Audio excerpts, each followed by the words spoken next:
Everyone, I hope you all are doing great. Welcome to my YouTube channel. आज से हम शुरू करने जा रहे हैं टीचिंग एप्टीट्यूड के मोस्ट इम्पॉर्टेंट पीवाईक्यूज जो पिछले कुछ साइकिल में आप लोगों से पूछे गए हैं। जैसा कि आप सभी को पता है, जून 2026 के फॉर्म आउट हो चुके हैं।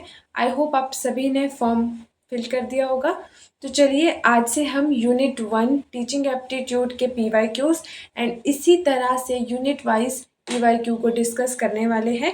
इस वीडियो को एंड तक ज़रूर देखिएगा। हम कॉन्सेप्ट प्लस पीवाईक्यू को डिस्कस करेंगे। तो चलिए स्टार्ट करते हैं विद आवर फर्स्ट क्वेश्चन,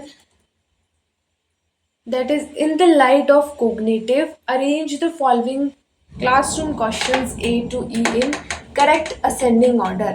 आपको क्या है, कोग्नेटिव के कुछ टाइप्स दिए हैं और इनको आपको अरेंज करना है असेंडिंग ऑर्डर में। तो आपके पास ऑप्शन है understanding, evaluating, analysing, applying and remembering. नीचे आपके पास ऑप्शंस दिए हैं, इनमें से आपको करेक्ट ऑप्शन चूज करना है असेंडिंग ऑर्डर में। तो चलिए इसके आंसर की बात कर लेते हैं। तो इसका आंसर हमारा होगा, फर्स्ट पे आएगा। फर्स्ट पे we always remember the thing. ठीक है, जो भी चीज़ें हम कर रहे हैं उसको हम पहले रिमेंबर करते हैं। आफ्टर दैट, रिमेंबरिंग करने के बाद हम क्या करते हैं, उसको अंडरस्टैंड करते हैं। अंडरस्टैंडिंग के बाद हम उस चीज़ को अप्लाई करते हैं and after that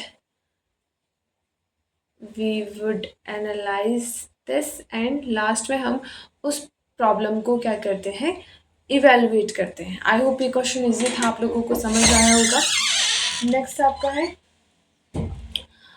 an open classroom environment marked by sharing and caring by teachers and students in their interchange will be most helpful for which of the following level।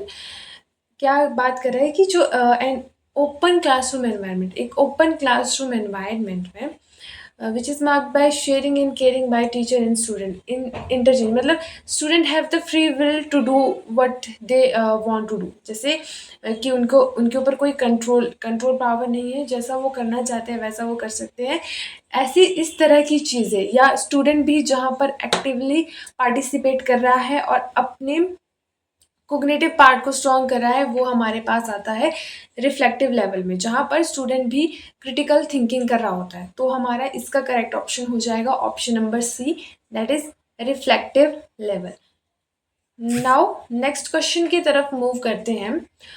Which explain how learner monitor and control their cognitive process. यहाँ पर बोल रहा है कि learner कैसे monitor करता है अपनी कोग्निटिव प्रोसेस को। बहुत बार आपने ये पढ़ा होगा, इसमें हमारे पास टर्म आता है metacognition which is related with thinking over thinking. ठीक है, तो इसमें हमारा करेक्ट ऑप्शन जो है ऑप्शन नंबर ए हो जाएगा, मेटाकॉग्निशन रेगुलेशन। अब कंट्रोल करने की बात की है, अभी थिंकिंग अबव थिंकिंग हमारा होता है मेटाकॉग्निशन।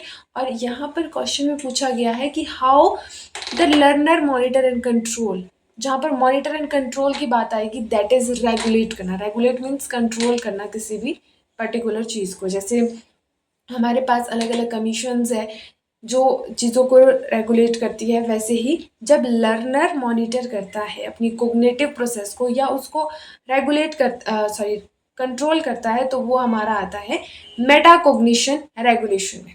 आई होप ये क्वेश्चन भी आप लोगों को समझ आया होगा। नेक्स्ट क्वेश्चन की तरफ बढ़ते हैं।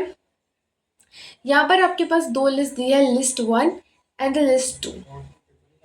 लिस्ट 1 में it is written to form firm belief. देखिए, जब भी ऐसे कुछ क्वेश्चंस आते हैं, स्पेशली टीचिंग एप्टीट्यूड में जब क्वेश्चंस पूछे जाते हैं, मेन फोकस आपका कीवर्ड्स के ऊपर होना चाहिए, क्योंकि आधे से ज़्यादा चीज़ें हमारी कीवर्ड से बन जाती है। जैसे यहाँ पर आपको दिया है बिलीव।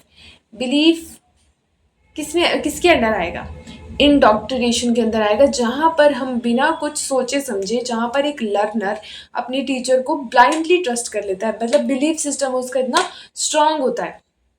जैसे अगर हम छोटे बच्चों का एग्जांपल ले, तो उसमें क्या होता है कि वो अपने टीचर्स पे काफ़ी ज़्यादा बिलीव करते हैं, जो वो बोलते हैं उनके लिए वही चीज़ सही होती है। तो वो आपका आता है इंडोक्ट्रिनेशन के अंदर। And to shape behaviour and conduct, जहाँ पर अब अगेन यहाँ से भी आपने कीवर्ड उठाना है, behaviour is related with your conditioning. Conditioning के साथ आपका बिहेवियर चला जाएगा। Third, improve learning skills. Learning skills आपकी कब कब इम्प्रूव होती है? जब आप किसी चीज़ को बार बार रिपीट में करते हैं, and repeat as it is training. तो लर्निंग स्किल को जहाँ हम इम्प्रूव करेंगे, that is in your training. And to command with knowledge, command is the keyword here, and it is linked with the instruction. So the correct option for this question is, A का है हमारा 2, ए का 2, B का 4। सो ए का 2 सभी option में था, B का 4 is your second option. So this one is your correct answer for the question. I hope आपको एक्सप्लेनेशन समझ आई होगी और ये क्वेश्चन भी समझ आया होगा। ये कीवर्ड्स है, इंडोक्ट्रिनेशन, इंस्ट्रक्शन, ट्रेनिंग, कंडीशनिंग, इन पर हर साइकिल में क्वेश्चन पूछा जाता है, तो इसको स्किप आप नहीं कर सकते। नेक्स्ट क्वेश्चन की तरफ बढ़ते हैं। नेक्स्ट क्वेश्चन हमारा असर्शन एंड रीजनिंग से रिलेटेड है। काफ़ी टाइम से assertion and reason based question नहीं आ रहे थे, बट प्रीवियस साइकिल में ये देखा गया कि असर्शन एंड रीजन बेस्ड से काफ़ी ज़्यादा क्वेश्चन जो है वो एनटीए ने पूछ लिए थे। तो कोई भी क्वेश्चन हम स्किप करके नहीं जाएंगे किसी भी फॉर्मेट का, चाहे वो आपका मैच द फॉलोइंग हो, चाहे वो आपका असर्शन रीजन हो, चाहे वो आपका वन वर्ड हो, सारे क्वेश्चंस को हम प्रैक्टिस करेंगे। तो असर्शन में क्या बोल रहा है, Swayam courses are available free of cost at any learner. Swayam, again it is a important topic in teaching aptitude as well as higher education, तो ये भी स्किप नहीं करना है। कह रहा है कि स्वयं कोर्सेज जो है वो फ्री ऑफ कॉस्ट अवेलेबल होते हैं किसी भी लर्नर को। रीज़न इसका दिया है कि स्वयं कोर्सेज आर टेलीकास्टेड ऑन ज्ञान वाणी, द फ्री डीडी चैनल। तो जिसको भी ये कॉन्सेप्ट पता होगा, तो Swayam and Swayam Prabha, these are the two different things. Swayam के कोर्सेज आपको कहाँ अवेलेबल होते हैं? These are available on the website. ठीक है, स्वयं के कोर्सेज वेबसाइट्स पे होते हैं, जबकि जो आपका डीडी चैनल की बात की, डीटीएच चैनल की बात की है, वो आपका स्वयं प्रभा होता है, जहाँ पर 40 डीटीएच चैनल आपके हैं, which is run by GSAT satellite के थ्रू वो चलते हैं, जिसका जो आपका हेड क्वार्टर है दैट इज़ बिसार गांधीनगर। सो इसका करेक्ट ऑप्शन हो जाएगा आपका both A and R sorry, R is not correct, but A is correct. Okay, now moving to the next question. See, the correct option is A is correct, but R is not correct, because Swayam is running in your website, but Swayam Prabha is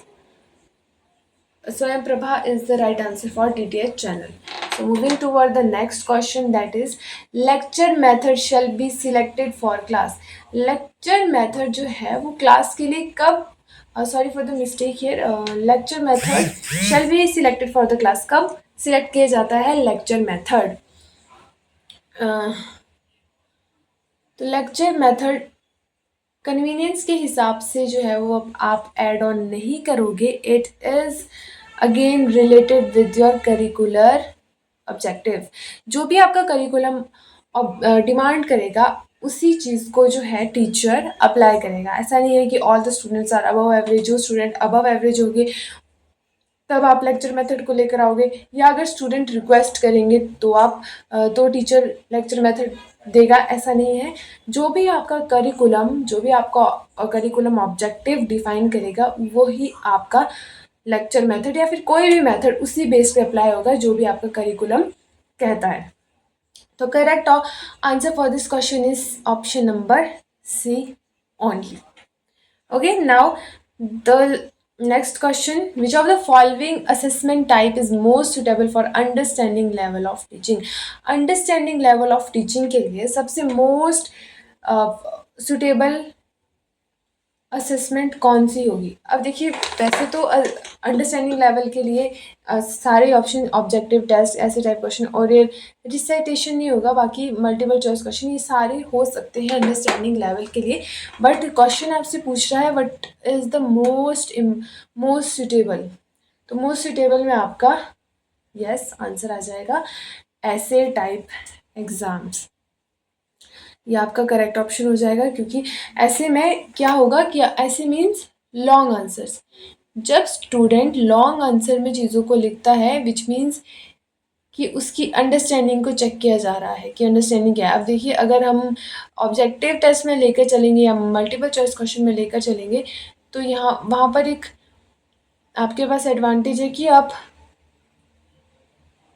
जिसे हम कहते हैं तुक्का लगा सकते हैं। लेकिन ऐसे टाइप एग्ज़ाम्स में आप क्या तुक्का लगाओगे? अगर आपको कोई चीज़ आती है तो आप उसको करोगे, अटेम्प्ट अगर नहीं आती है तो नहीं कर पाओगे, या आप हर कुछ लिखोगे। तो वो आपका identify understanding level of teaching आपकी आइडेंटिफाई होगी ऐसे टाइप एग्ज़ाम से। Hope this question and this answer this is the answer ऐसे टाइप एग्ज़ाम। सो होप आपको समझ आया होगा।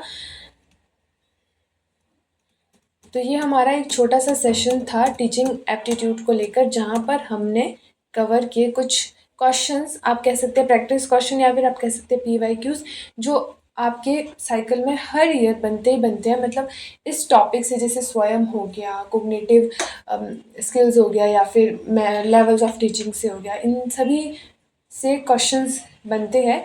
कल मैं लेकर आऊँगी आप लोगों के लिए रिसर्च एप्टीट्यूड के इसी तरीके के PYQs।